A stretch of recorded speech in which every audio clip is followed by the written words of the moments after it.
Isn't it appropriate that we meet in this room on this day, which happens to be National Older Americans Month?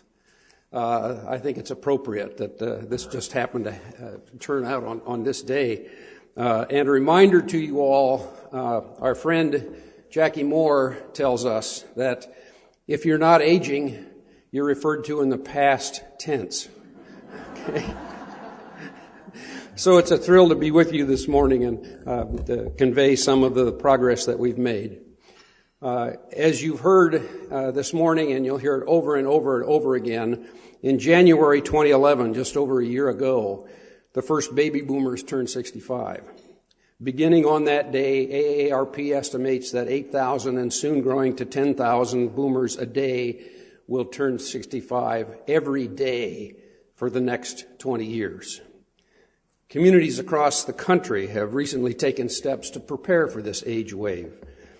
Over the past 5 years, Kansas City leaders have paid attention to the aging imperative and have begun efforts to establish the Kansas City region as a community for all ages. Today, we highlight a number of the larger regional initiatives that have already created positive results. These are just a sampling of the growing number of programs in the Kansas City area, and we regret that we're unable to highlight each and every program that's helping to make Kansas City an age-friendly region. No one funder or agency can possibly address these complex issues on their own. Collaborations are imperative.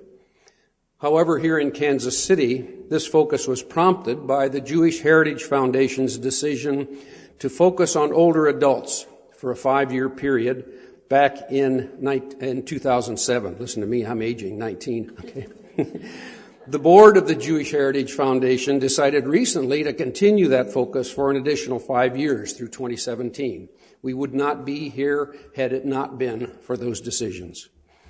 Jewish Heritage Foundation's involvement led to the engagement grant, which in addition to the local match from JHF, the Brace Trust, and John Knox Village Foundation, totaled $85,000 over a 3-year period to support efforts to increase awareness of Kansas City leaders about aging as a critical regional issue. The design team, chaired very ably by Kathy Boyer-Seschel, program officer at the Jewish Heritage Foundation, consisted of a collaboration of foundations, an area association on aging, United Way of Greater Kansas City, the Clay County Levy Fund, Continuing Care Retirement Center Foundations, and the Corporation for National and Community Service.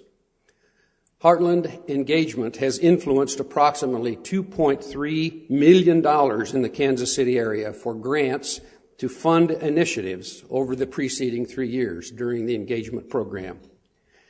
Engagement efforts also have raised awareness of local funders, civic and opinion leaders through educational programs, including the video that you saw this morning. We know that as people age, they have a strong desire to age in place, and you also will hear that over and over and over, because they want to remain in their own home for as long as possible, or in other living situations that provide maximum levels of independence. As communities prepare to become aging-friendly, we've learned that there are 5 critical areas that are needed to support one's ability to age in place. These 5 are caregiving, social and civic engagement, health services and technology, appropriate housing, transportation, and mobility. Now, keeping in mind that each of these 5 areas are intertwined, we now want to celebrate just a few initiatives within each of these focus areas that have addressed one or more of these issues. KC for Aging in Community, that you've heard before this morning, is sponsored by the Center for Practical Bioethics and has been convening individuals and community agencies since January 2007 to orchestrate a community response to the demographic imperative created by the aging of the baby boom generation.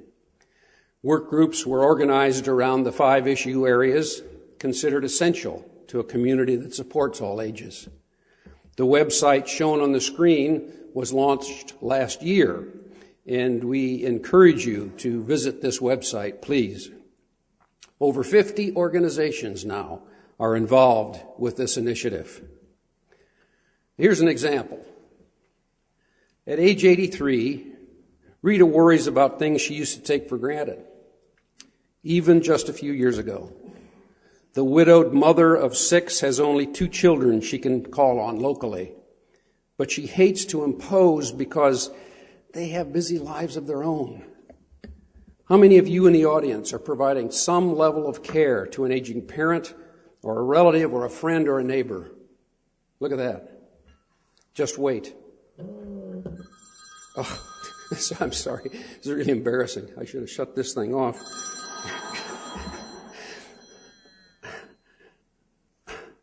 Oh, hello, Mom? Mom, I'm in the middle of a speech. I'm sorry. I can't help you right now. Can I call you later? And maybe we'll work something out.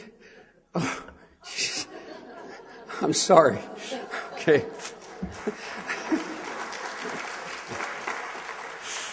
Well, my mom passed in 1998. Okay. But you get the point. That might have been a call from my mom who was dealing with health issues. My wife and I could currently be working to schedule a time that we can drive her to the doctor's office or maybe even address an urgent emergency.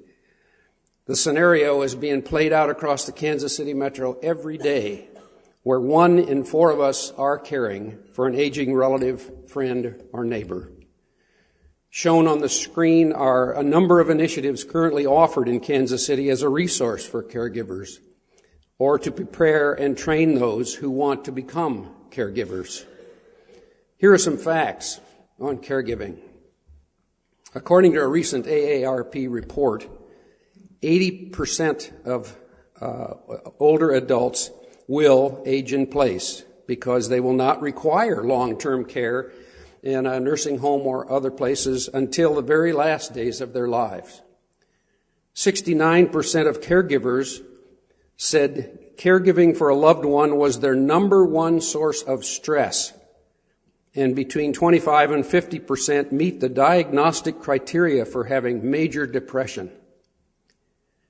How does care affect business and employees? Well, in 2009, about 42 million family caregivers in the U.S.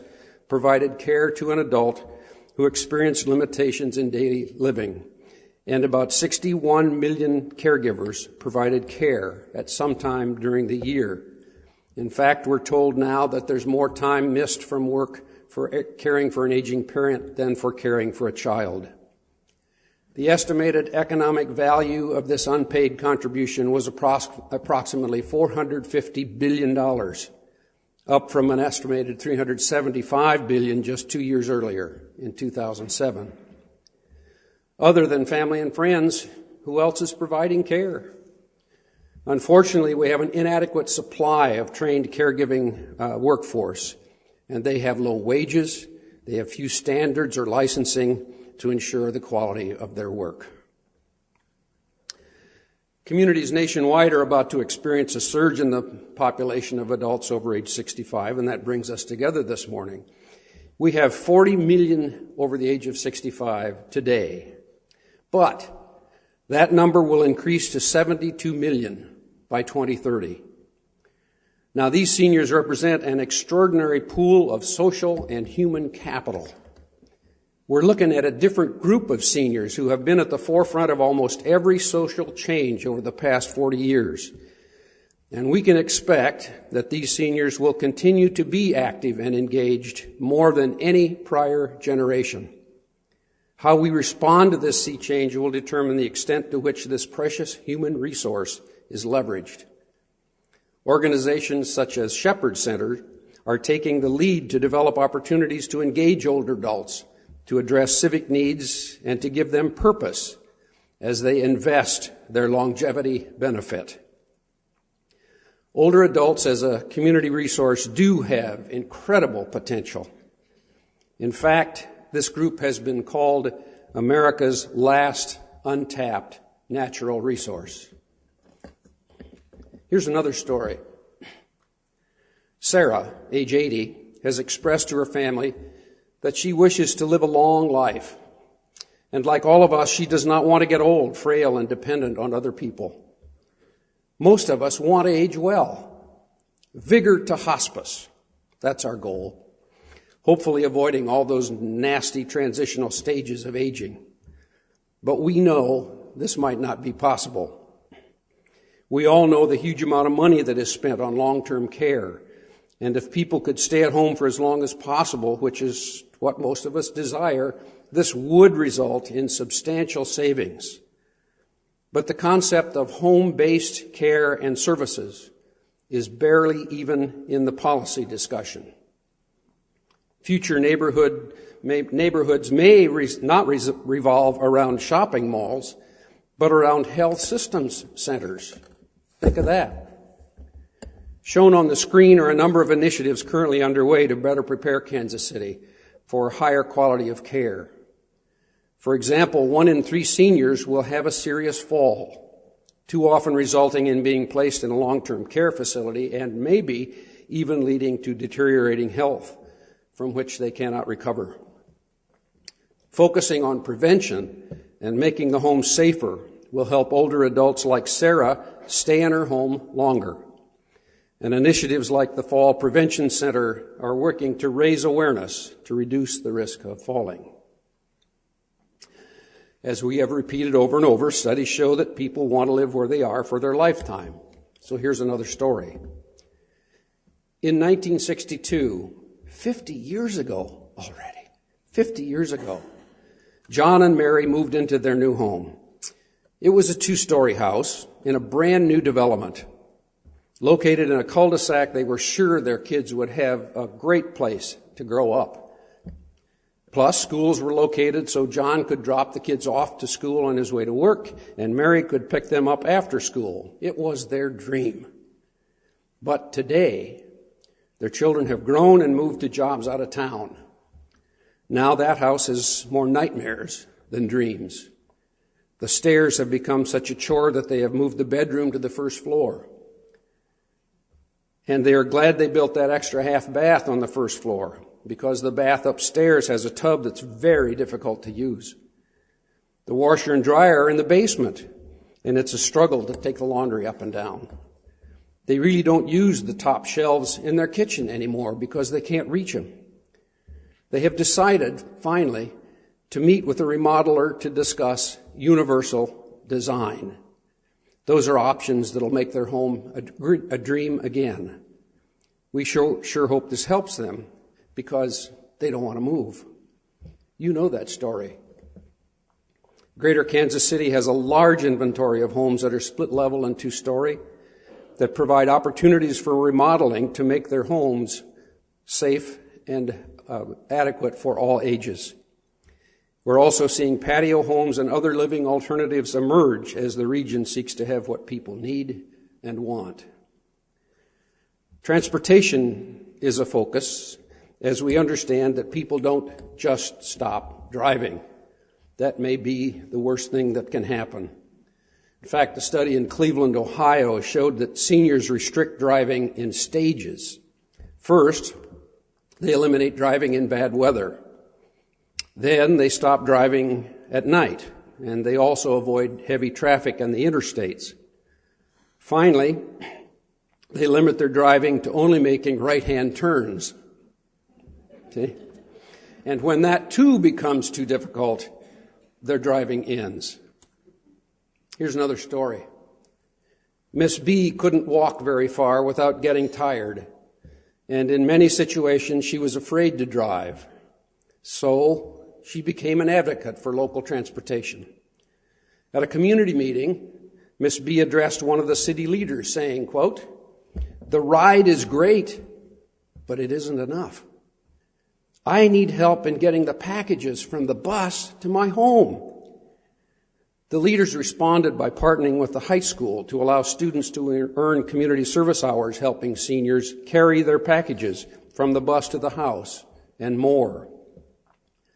Miss B taught us that a ride is great, but if we don't address all the mobility barriers, it isn't enough.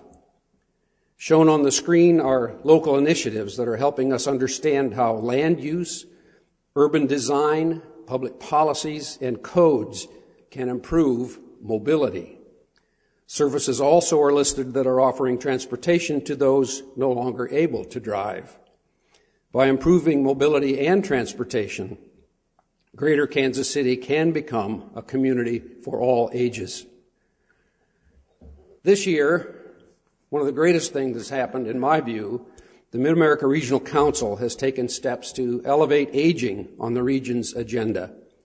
You'll hear more about this exciting move later in the program. Remember, Mark serves 2 states, 9 counties, and 120 cities. How's that for influence? And it is led by CEO David Warm, who just last Friday was recognized as the most outstanding nonprofit leader in the region. David,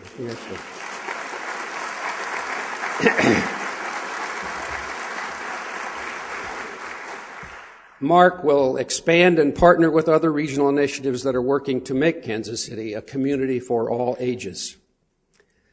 Well, 3 years ago, the Heartland Engagement Initiative aspired to raise awareness of aging as an important regional issue.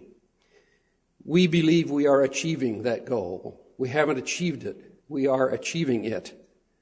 Thanks to all who have played a role in this progress. In my view, these are your unrecognized heroes, and they have sown seeds that will pay fruit in 2030 and in 2050. We also congratulate all the dozens of important organizations and committed individuals who are striving to make Kansas City a good place to grow up and to grow old.